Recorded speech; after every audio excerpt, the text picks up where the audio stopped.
Hi guys, welcome back to our Start to End YouTube channel. So आज हम देखेंगे HTTP action in OmniScript। तो HTTP action क्या होता है? An HTTP action in the OmniScript enable the communication between the OmniScript and the external web services or APIs। Means suppose आपको कोई external web services से कुछ डेटा चाहिए और कुछ डेटा पोस्ट करना है, तो उस टाइम हम HTTP एक्शन यूज करते हैं। And it allows OmniScript to send or retrieve data from the external system using the standard HTTP methods like get, post, put और delete। HTTP एक्शन में 4 methods होते हैं: गेट, पोस्ट, पुट और delete. Get method से हम external web services से data retrieve कर सकते हैं। पोस्ट से हम डेटा अपडेट कर सकते हैं और पुट से हम डेटा इंसर्ट कर सकते हैं और डिलीट से हम डेटा डिलीट कर सकते हैं। तो अभी हम चलते हैं सेल्सफोर्स ऑर्ग में। तो यहाँ पे मैं ओमनी स्टूडियो ओपन कर लेता हूँ।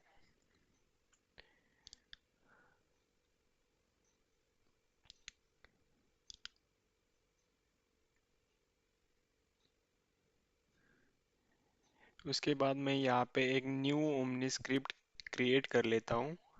उसका नाम दे दूंगा डेमो, सब टाइप में सैंपल।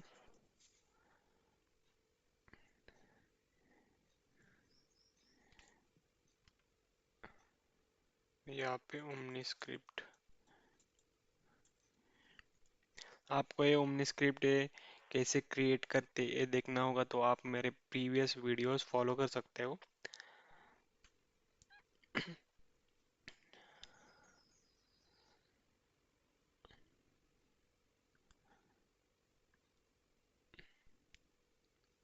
वहाँ पे मैंने इन डिटेल सब कुछ एक्सप्लेन किया है। तो तो अभी ये हमारी ओमनी स्क्रिप्ट क्रिएट हो गई। तो अभी हमें आज HTTP एक्शन देखना है। तो मैं पहले एक्शंस में से HTTP एक्शन यहाँ से ड्रैग और यहाँ पे ड्रॉप कर दूंगा और मैं ये इसके ऊपर और एक स्टेप ऐड कर लेता हूँ। वो आपको बाद में समझ में आएगा मैंने क्यों ऐड किया है।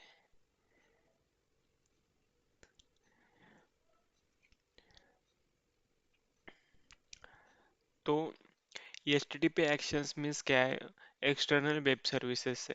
तो उसके लिए हमें एक अभी यहाँ पे एक एक्सटर्नल वेब सर्विस चाहिए। तो हम उसके लिए एक साइड यूज करता है, डमी जेसन। तो ये साइड मुझे यहाँ पे अच्छा लगा क्योंकि यहाँ पे ऑल उन्होंने मेथड्स कवर किए, कुछ क्वेरीज भी दिए और ऑल टाइप्स ऑफ एग्जाम्पल उन्होंने यहाँ पे एक्सप्लेन किए हैं। तो हम ये साइड यूज करेंगे अपने डेमो के लिए। तो पहले हम देखेंगे कि गेट मेथड कैसे यूज करते हैं और HTTP एक्शन में कैसे कॉन्फ़िगर करते हैं। तो मैं पहले HTTP एक्शन पे क्लिक करूंगा और बाद में प्रॉपर्टीज, तो मैं इसका नाम दे दूंगा HTTP गेट डेटा।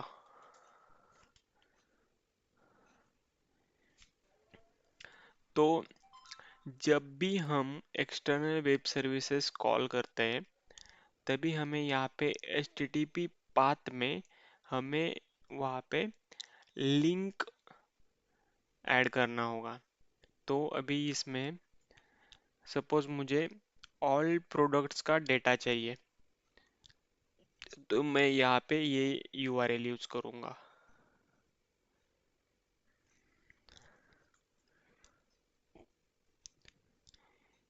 यहाँ पे पाथ, यहाँ पे मेथड कौन सा चाहिए? गेट। तो मैं गेट और एंड पॉइंट में वेब। ओके। तो अभी यहाँ पे हमारा URL मेथड और हमने एंड पॉइंट टाइप दे दिया।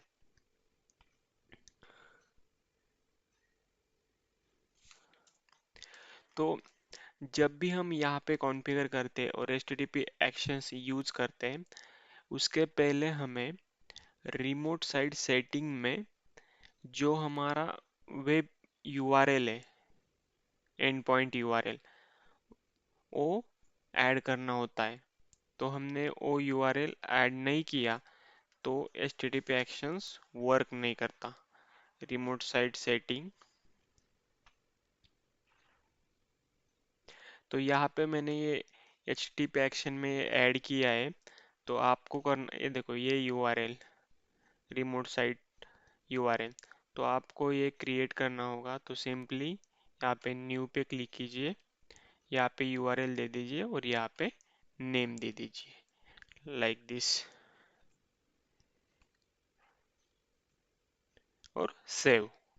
तो मैंने पहले से क्रिएट करके रखा है, इसके लिए मैं कैंसिल कर दे रहा हूँ। तो अ, उसके बाद अब हम देखेंगे कि ये जो यूआरएल दिया है हमने, तो यहाँ पे हमें ऑल प्रोडक्ट्स चाहिए। तो हमने क्या किया है, HTTP पाथ में पाथ दे दिया, HTTP मेथड्स में गेट, और एंड पॉइंट टाइप वेब। तो इसका पहले यहाँ पे साइट पे आउटपुट देखते हैं क्या आएगा। तो यहाँ पे ऑल प्रोडक्ट्स हमें ये रिट्राइव कर रहा है। तो हम सिंपली हमने स्क्रिप्ट में जाएंगे और प्रीव्यू करेंगे।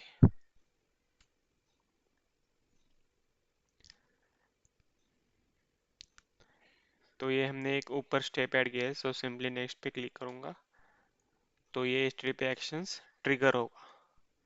तो ये देखो यहाँ पे हमें ऑल, जितने भी ऑब्जेक्ट्स है, सॉरी जितने भी प्रोडक्ट्स है, वो यहाँ पे रिट्राइव कर रहा है। तो इसका डेटा देखना होगा, तो सिंपली ये फर्स्ट है, तो इसमें ये डेटा है, आपको डेटा देखना होगा। तो सिंपली मैं कॉपी कर लेता हूँ,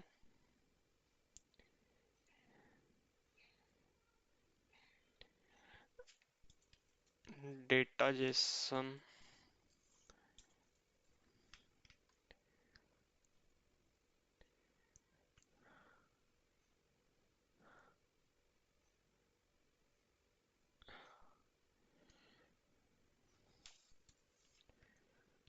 तो यहाँ पे मैंने फॉर्मेटिंग में कर लिया, ये साइड है डेटा जेसन फॉर्मेटर, तो आप यूज कर सकते हैं जेसन फॉर्मेट करने के लिए। तो इतने सारे प्रोडक्ट्स है इसमें, तो हमने ये एक्सटर्नल वेब सर्विसेज से हमने ये डेटा गेट किया ओमनी स्क्रिप्ट में। तो यहाँ पे आप देखोगे तो इसका ID 1, 2, ऐसे बहुत सारे प्रोडक्ट्स है। तो हमने अभी ये डेटा रिट्राइव कर लिया। तो अभी हमने देख लिया कि हम ऑल प्रोडक्ट्स कैसे रिट्राइव कर रहे हैं ओमनीस्केप में। तो अभी हम क्या देखेंगे कि एक सिंगल प्रोडक्ट हम रिट्राइव करेंगे ओमनीस्केप में। तो अभी ये देखो यहाँ पे वो एग्जांपल है, गेट अ सिंगल प्रोडक्ट। सो मैंने ये यूआरएल कॉपी कर लेता हूँ।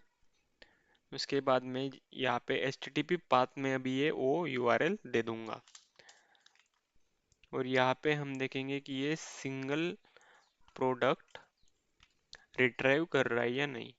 तो और मेथड गेट रहेगा। तो मैं सिंपली यहाँ पे प्रीव्यू कर लेता हूँ, और यहाँ पे मैंने यूआरएल कॉन्फ़िगर नहीं किया, मीन्स डायनेमिक, उसके लिए हम यहाँ पे कुछ नहीं देंगे, सिंपली नेक्स्ट पे क्लिक करेंगे। तो यहाँ पे देखो ये ID 1 आ गया, और ये टाइटल और डेटा यहाँ पे आ गया। तो ये सेम डेटा रिट्राइव कर रहे हैं ना, ये हम यहाँ पे आउटपुट में चेक करेंगे। सो देखो ID 1, title, description, category, price, और ये सेम डेटा रिट्राइव कर रहा है। तो अभी हमने सिंगल प्रोडक्ट रिट्राइव कर लिया।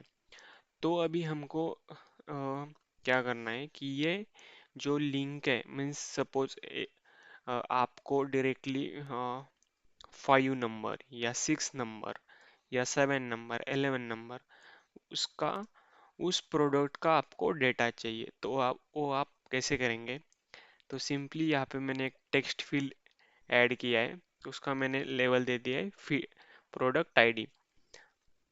अभी जो ये प्रोडक्ट आईडी है इसका एपीआई नेम मैं कॉपी कर लूँगा और मैं वो इसको यूआरएल में दे दूंगा। तो उसमें यूआरएल में कैसा देना है कि परसेंट एपीआई नेम और परसेंट। सो ये डायरेक्टली डायनेमिकली ये कैप्चर करेगा यहाँ पे इस यूआरएल में। तो मैं अभी आपको शो करता हूँ, ये हमने दे दिया। तो मैं अभी इसका शो करता हूँ आपको रिजल्ट। तो मुझे अभी ये थर्ड नंबर का प्रोडक्ट का डेटा यहाँ पे डिस्प्ले करेगा। तो मैं अभी क्लिक करता हूँ नेक्स्ट पे। तो यहाँ पे देखो, जैसे ही मैंने प्रोडक्ट आईडी 3 डाला, मैं ये कॉपी कर लेता हूँ एक अनदर जेसन फॉर्मेटर में, क्योंकि हमें कंपेयर करने में इजी जाएगा।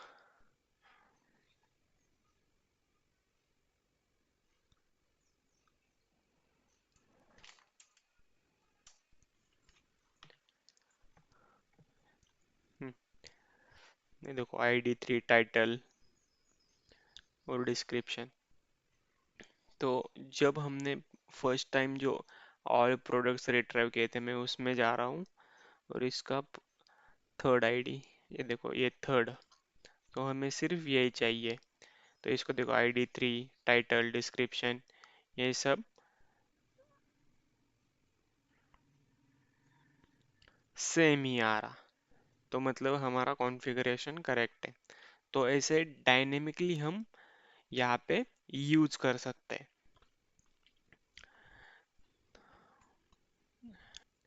तो सपोज आपको कुछ प्रोडक्ट्स डायरेक्टली सर्च करने होंगे, तो आप तो आप कैसे करेंगे? तो यहाँ पे देखो ये यहाँ तक ये प्रोडक्ट्स और उसके बाद सर्च क्वेश्चन मार्क और क्यू। क्यू मीन्स एक की है और फोन। आप ए बी यूआरएल डायरेक्टली दे सकते हो। तो मैं अभी ये यूआरएल कॉपी पेस्ट कर लेता हूँ।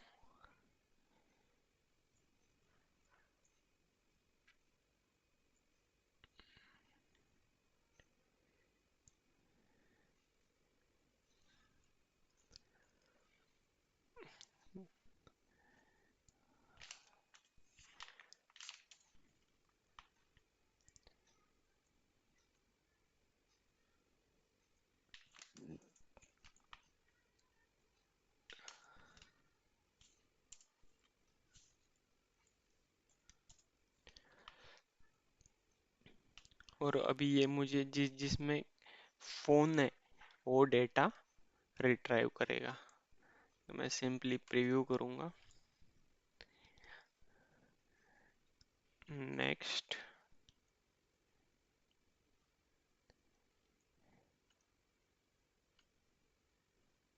ये देखो 23 प्रोडक्ट्स है फोन के।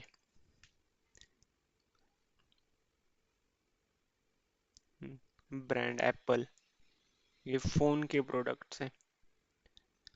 तो उसके लिए 23 प्रोडक्ट्स यहाँ पे शो कर रहे हैं। तो मुझे अभी सपोज, तो अभी हम यहाँ पे नीचे रेस्ट ऑप्शंस है, HTTP हेडर्स, पैरामीटर्स और एक्स्ट्रा पेलोड। तो अभी हम क्या करेंगे कि अभी यहाँ पे देखो ये q equals to phone means एक कीवर्ड के बाद उनको जहाँ पे भी फोन है वो यहाँ पे वो डेटा रिट्राइव कर रहे हैं। तो सपोज मैं अभी ये हटा देता हूँ फोन टिल क्वेश्चन मार्क तक, और मैं यहाँ पे अभी पैरामीटर्स दूंगा। यहाँ पे पैरामीटर में वही दे दूंगा। और यहाँ पे मैं अभी ये सेकंड नंबर का प्रोडक्ट है।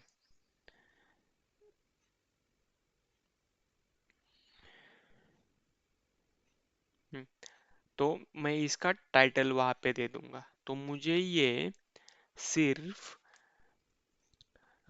सेकंड नंबर का ही प्रोडक्ट ही डिस्प्ले करेगा। तो यहाँ से भी हम डायनेमिक कर सकते हैं।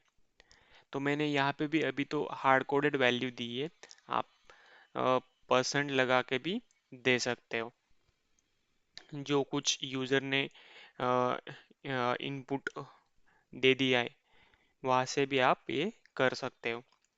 तो मैं सिंपली अभी प्रीव्यू करूँगा और देखते हैं कि सेकंड नंबर का प्रोडक्ट सिर्फ डिस्प्ले हो रहा है या नहीं।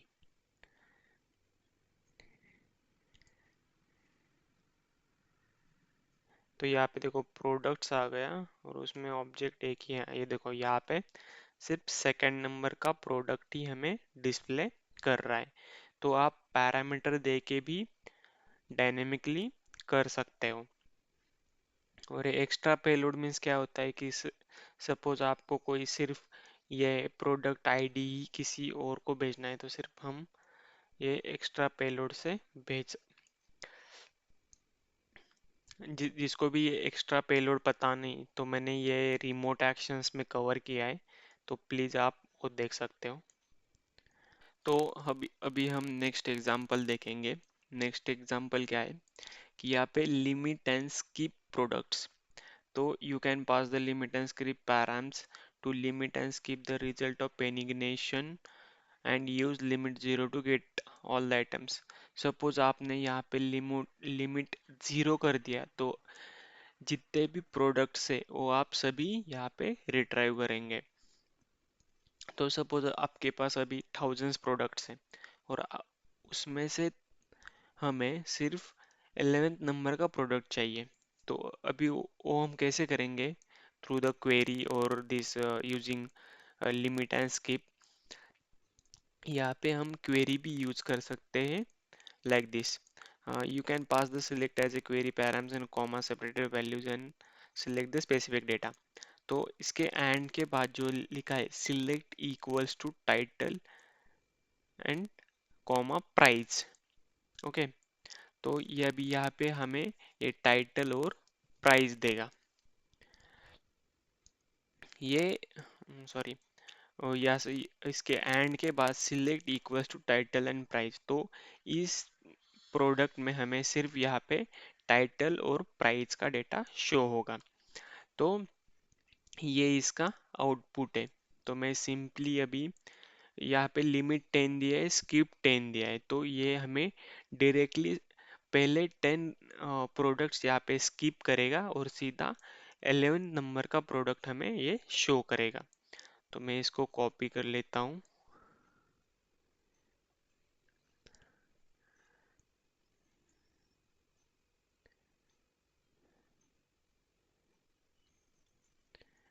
और मैं यहाँ पे अभी पाथ में दे दूंगा।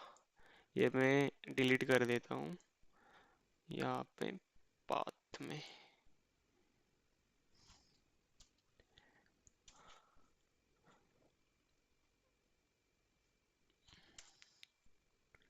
और मैं सिंपली ये अभी मैं ये स्टेप को भी डीएक्टिवेट कर देता हूँ, इसकी ज़रूरत नहीं है कुछ।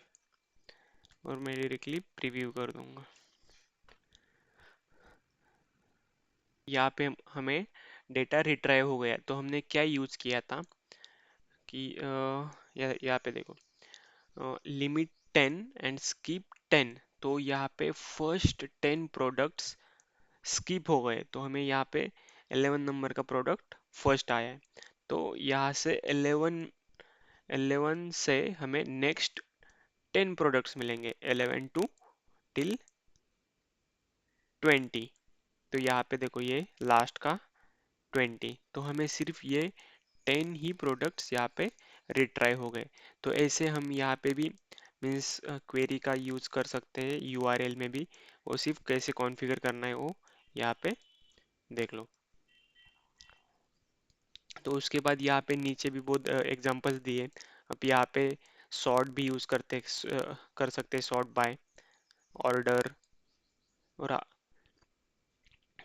और हम यहाँ पे कैटेगरी दी है डेटा में, तो उस कैटेगरी से भी हम यहाँ पे रिट्राइव कर सकते हैं।